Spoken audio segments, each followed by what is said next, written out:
Hello! So kung napapanood mo tong video na to, no, maraming salamat sa pag-avail mo sa amin ng package kasi sinesend to ng mga admin ko dun sa mga nag-a-avail sa amin. So kasunod ng video na to, dyan sa may baba na yan, marami pa sa yung isisend na link. So usually yan guys, ang sinesend sa'yo is mga video instruction. So hinay-hinay lang guys, no, yung iba kasi ginagawa nila habang nanonood ng video, siniset up na kaagad nila yung mga printers or cutters nila.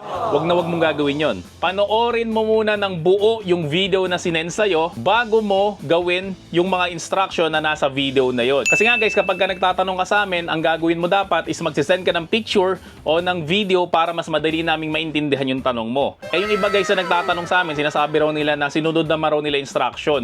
Pero pa nag-send sila ng video ano kaya ng picture, makikita kaagad namin na hindi mo sinunod yung instruction na sinesend namin sa'yo. Kasi sayang naman guys yung mga ginagawa namin mga video content na kamukha nito, lalong-lalo na guys sa mga hindi nagpupunta dito sa my shop. Kasi pag di ka nagpunta dito sa my shop, eto lang guys yung magiging guide mo. Itong mga video instructions namin. Hindi ka mukha guys na kapag nagpunta ka dito sa my shop, isa-isa kong sinasabi kung paano ba ginagamit yung mga printers, yung mga cutters at syempre yung mga material. Pero hindi nga guys lahat nakakapunta dito sa my shop kasi nga yung iba malalayo. Kaya kami guys nag-send ng mga video instructions sa'yo para nga guys mas madali mong ma-setup yung mga printers and cutters mo. Ang hiling lang namin sa'yo ay panoorin mo muna ng buo. Kaya ako paulit-ulit dito kasi nga ito yung pinakapagkakamali nila na ang ginagawa nila habang nagnonood sila siniset-up na kaagad nila yung mga machine nila. Kaya minsan nagkakamali talaga. And yung iba naman, sinasabi nila na, "Sir, napanood ko na yan," kaya ini-skip na nila. Guys, wag mong gagawin yon.